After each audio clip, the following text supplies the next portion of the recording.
Hi guys, this is Alea Jen and welcome back to my YouTube channel. So for today's video, marami akong mga subscriber dito sa Hong Kong na minsan nag-worry sila na wala silang kasama kapag off. So ano nga ba yung gagawin kapag day off mo tapos bago ka pa dito sa Hong Kong? So unang-una guys, huwag ka munang lumabas or umalis sa bahay or sa building mo. Ayan. So, bago ka pa, hindi mo pa alam lahat. So, ikot-ikot ka muna dyan. Tandaan mo muna yung building mo, kung ano yung mga daan-daanan dyan. Yan muna, tambay-tambay ka muna malapit sa building mo. Yun yung ginawa ko nung bago ako. Hindi muna ako pinalabas ng amo ko.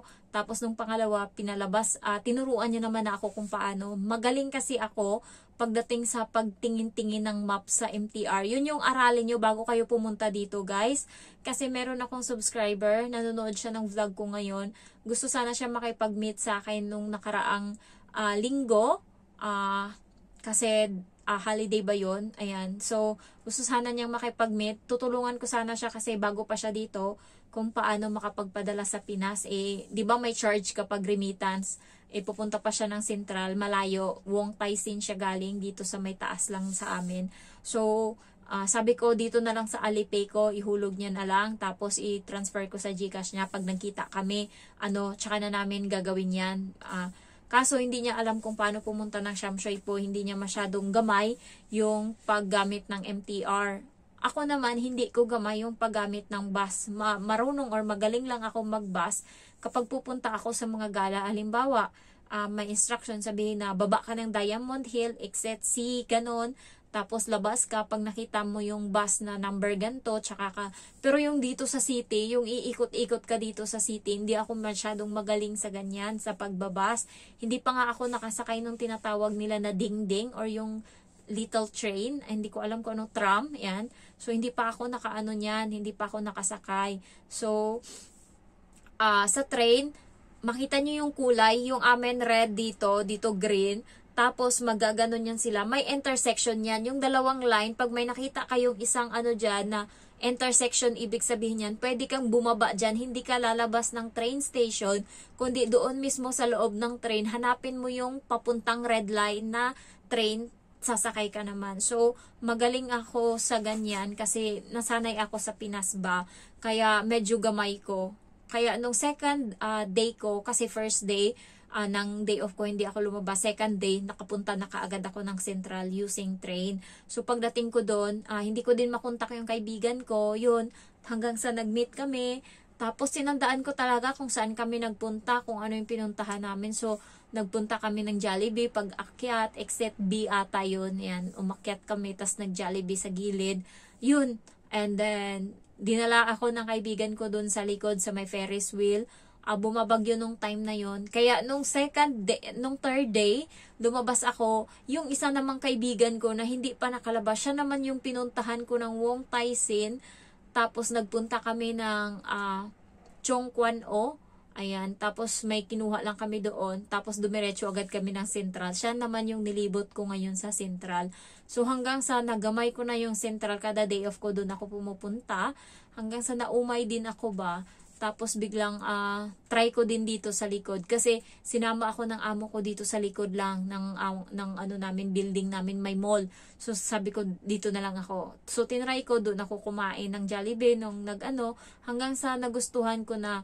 Nalaman ko lang na merong ukay-ukay dito sa Sham Shui po. Kaya pala kada tanong, saan ka? Pag pumupunta ako ng Central, sinasabi, taga saan ka? Sham Shui po. Wow, swerte mo naman. Maraming mga bili-bilihin dyan. Divisoria sa Hong Kong. Ganon. Divisoria sa Hong Kong. Ba't di ko alam yan? Hindi ko malang na yan.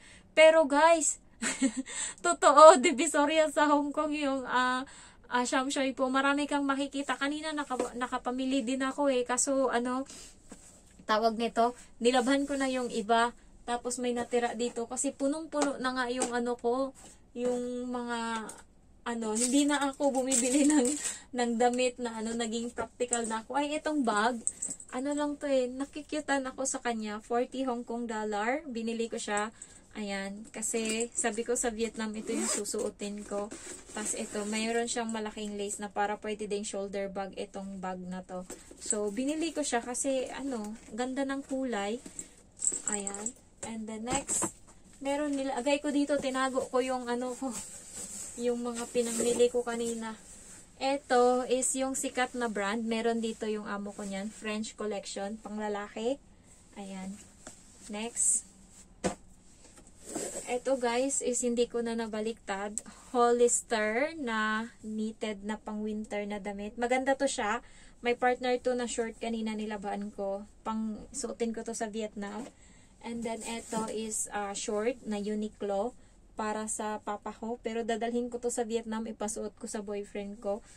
Ayan. Next is ito short. Ayan. Bosseni. Ayan.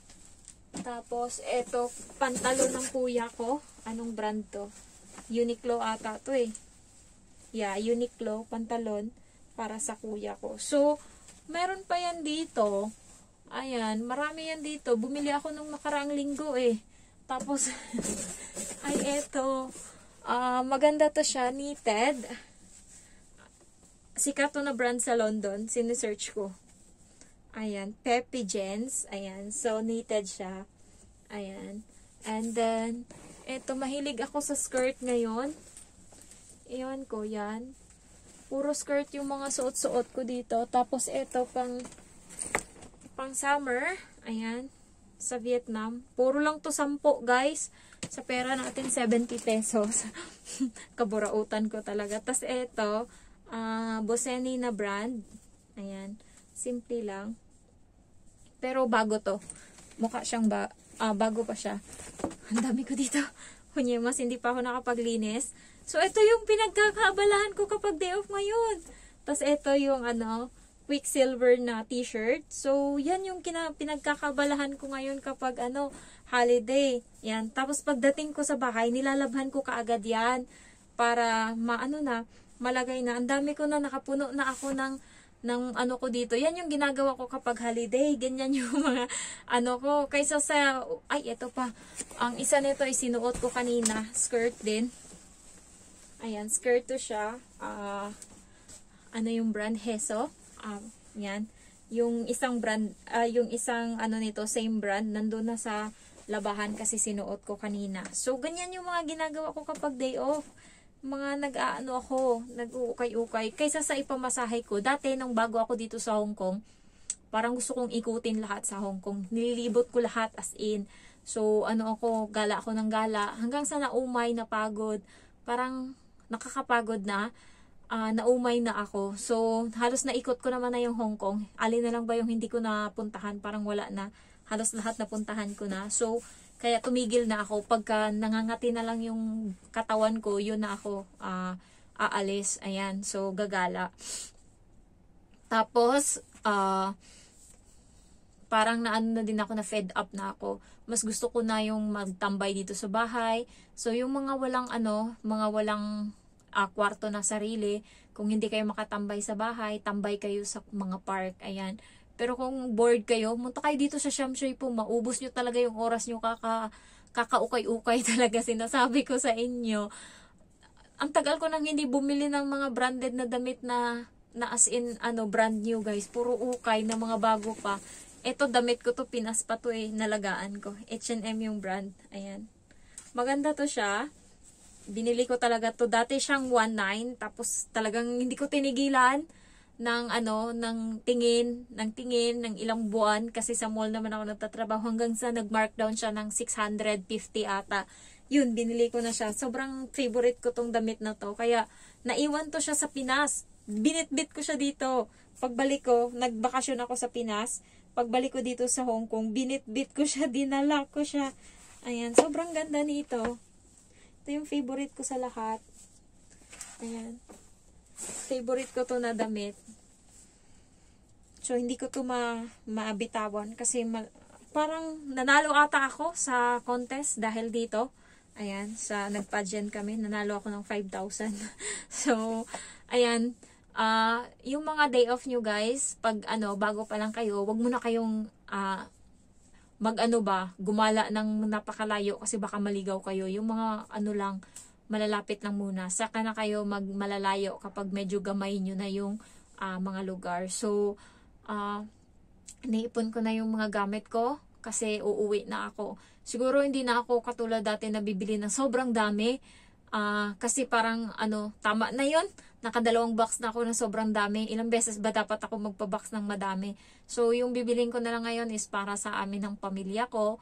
Tapos, yung mga gamit ko na lang na iuwi ko. So, inaano ko nga na ba't walang mga basura ngayon doon na pwedeng mapakinabangan sa basurahan?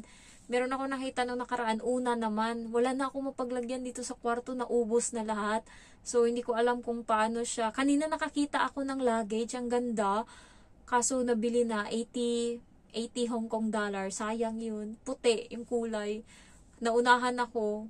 Yung bag yung nakuha ko, naunahan niya ako sa maleta. Pagka may laman pa nga yung maleta, tinanong niya na kaagad kung magkano, tas kinuha niya na kaagad. So, itong bag na lang yung natira sa akin. Thank you for watching guys and I love you all. Bye-bye.